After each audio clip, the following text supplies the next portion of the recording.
absolute horseshit. Because, this is so... I challenge anyone out there to go into a quiet space, close your eyes, and literally think about your own consciousness. It gets weird after that. Yeah. It does. It gets weird after that. It's like your head disappears, and there's just this... just this expansion of the cosmos. It's a very strange experience. But I think that... Sensory deprivation tanks. Yeah. I still want to do a float tank session. I'd love to discuss that. I mean, I've had some profound, life-changing experiences, and I've also had almost hellish experiences. Oh Lord! Yeah, all right. Psychedelia, kind of in a float tank rather than. Yeah. All right. See, and that's I would love to experience. I like going into those altered states, whether it's through meditation or float tank, whatever it might be. Which is the reason why I don't just push that off as, no, that's not a thing. Because I've had those. Yeah. Well, and that's the thing. It goes to that subjective experience. I mean, that religious experience. When you have one of those experiences, it's like, all right, there's something there. Yeah. There's a there. I can't really... It's amorphous. It's invisible. I can't sense it in any particular, any empirical way. Mm-hmm. But there is a there. And that it goes along with consciousness. Just your consciousness alone, the fact that we all have our own experience, we are our own thoughts, our own thing going on, and you can never know what it's like to be me. You can get a semblance through my behavior, but I'll never know what it's like to be you or him or anyone else. I'll always know just that quality that it's like to be me. There's similarities, but there's differences. Oh yeah, and that's the thing. You grew up in this state. I grew up everywhere else. He grew up in another part of the state. You have conservative background.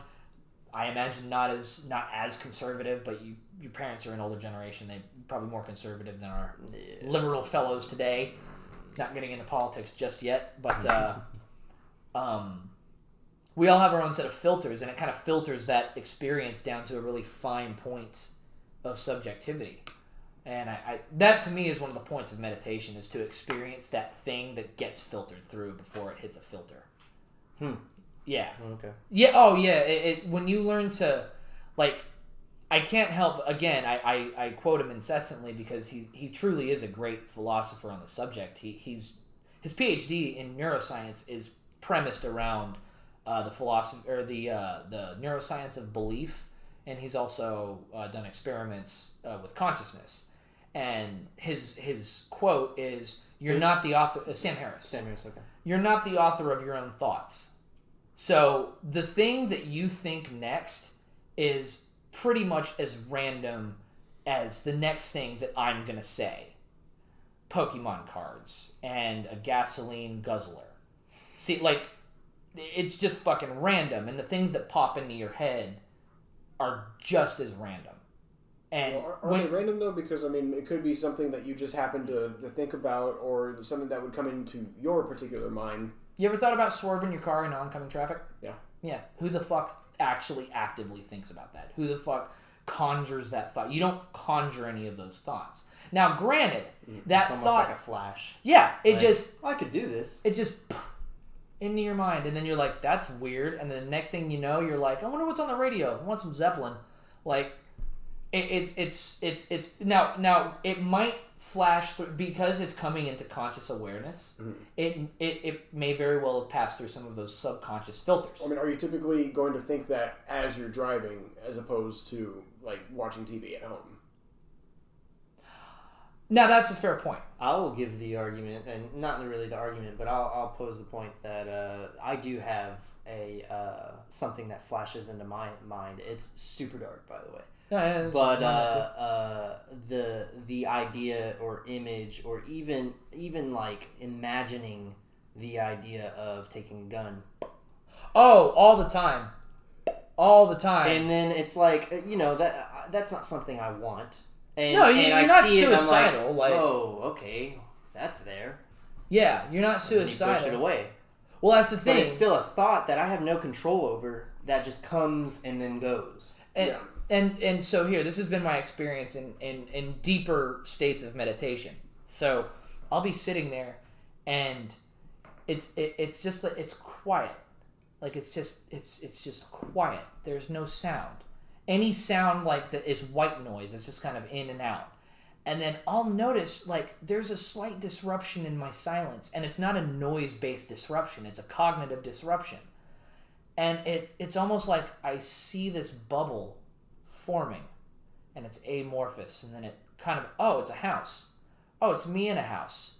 Oh, it's me in a house, and I'm playing with my dog. Oh, it's me in my house. And then I get lost in this whole thought, and it tracks out. Whereas typically, what you aim for is it's like, oh, it's a house. Oh, it's a thought. Let it go. Let it go. And then it's back to silence. And then you're sitting there, it's quiet, white noise, whatever, breathing. That's the only thing you focus on. Identifying it, but not engaging it. Exactly.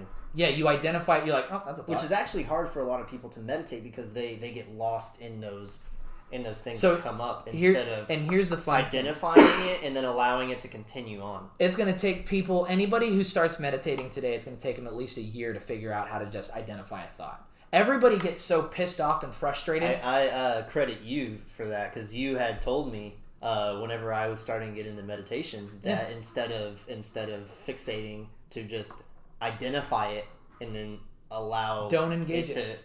To allow the thoughts to continue. Well, the thing is the half-life on a thought is that long.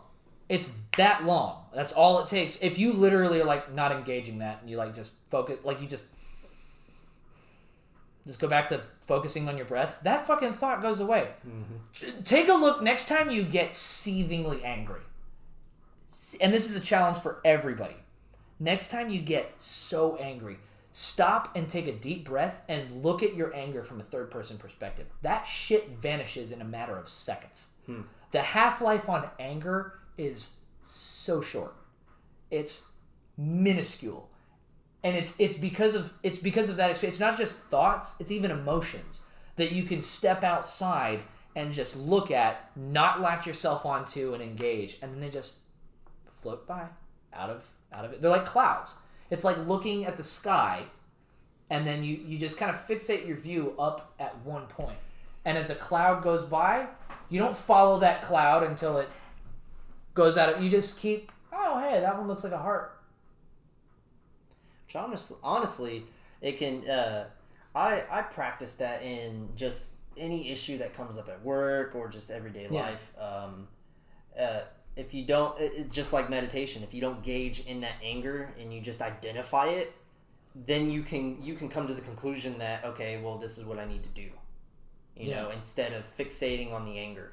Yeah. You identify it, you come to the conclusion of what you should do about it, and then that anger just dissipates. Well, and right there, you're actually being productive while anger has attempted to overtake you. So usually you get angry and you're like, and then everything's impulsive. Right? Like you just act impulsively and all that kind of shit. Whereas if you literally stop and go, all right, I'm angry. What's the thing that I should do to solve this? That will solve this. Let's try it. Or what should I not do? Identifying why. That's what is it about this that angers me? Yeah, it's making me mad. Yeah. And then going into, okay, well, this is what I can do about it. Yeah. And the beauty of anger is a really good one because, like, personally, I think anger is one of the most useful emotions we have. To me, it's an evolutionary response to injustice.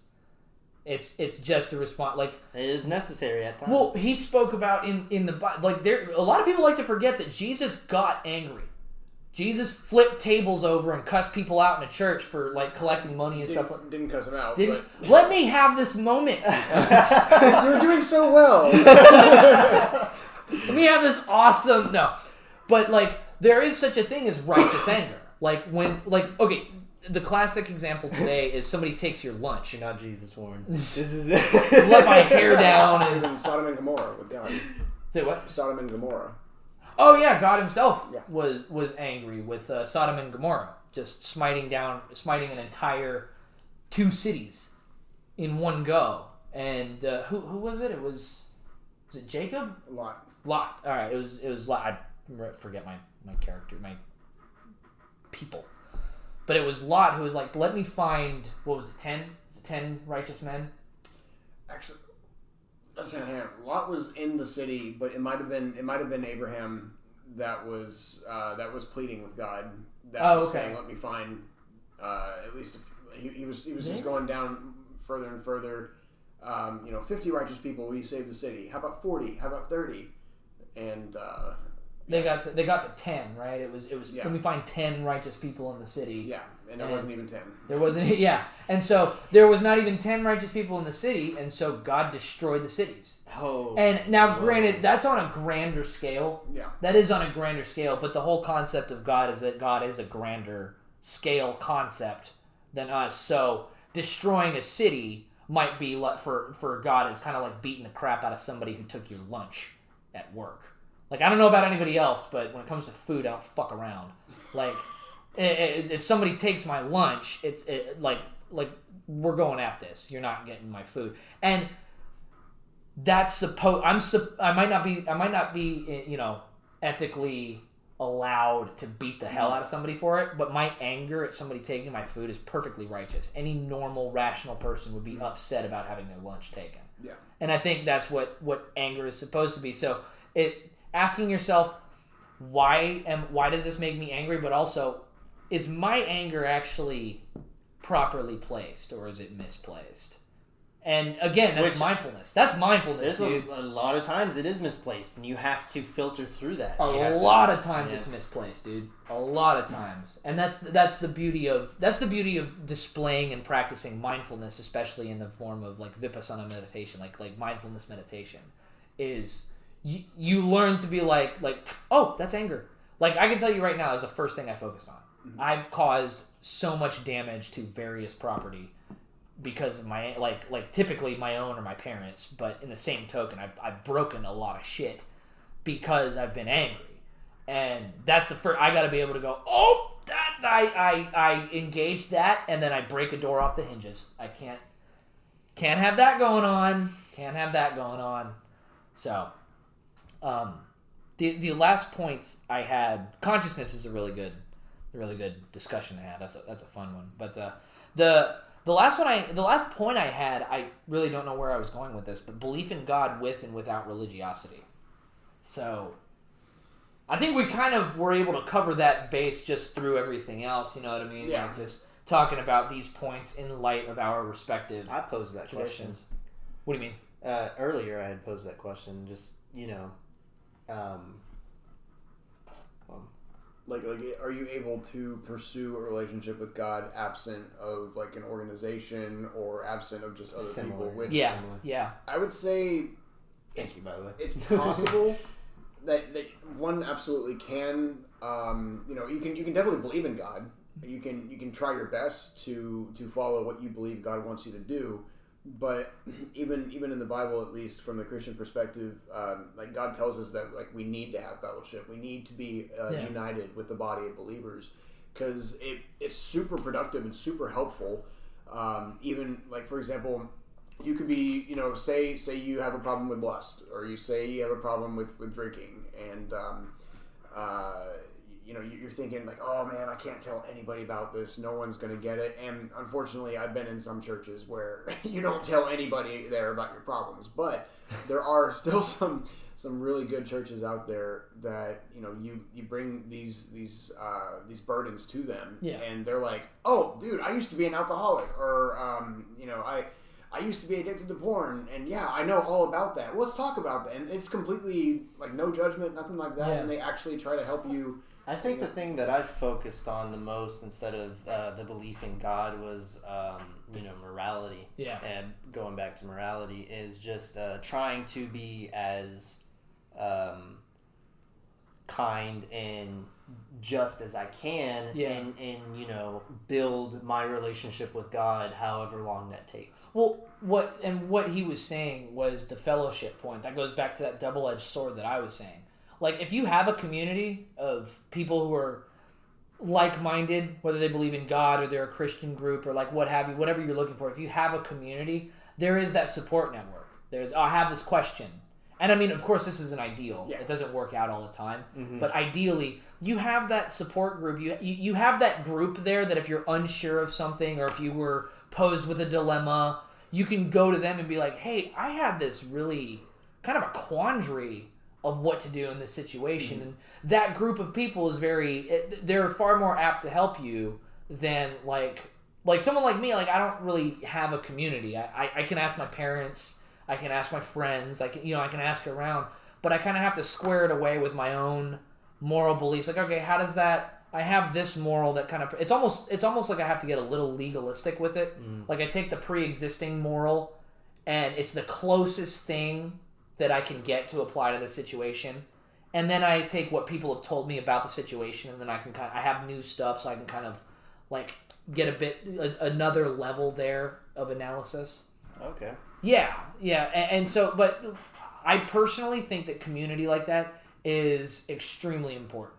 But I'm one that's been disillusioned by the corruption within whatever the institution is that we're talking about. I've just kind of been disillusioned with that on a whole. But there's a reason that I have friends who think about these things, and it's so that like that's my community. Like, yeah, right, yeah. Just like here at the table right now. Yeah, posing the questions just to see different viewpoints in order to, and that's the beauty build of it. On your beliefs or what you consider moral, immoral. Like I have my dad who's like I don't even know what my dad is religiously. I have no idea. Yeah. I've speculated on this for so long because he wears a cross, but then I had a conversation with him where I was like 15 and I told him about how I defended religion and defended the Bible and whatnot in my class because I was so smart in 10th grade when I was 15. I was the smartest one there was.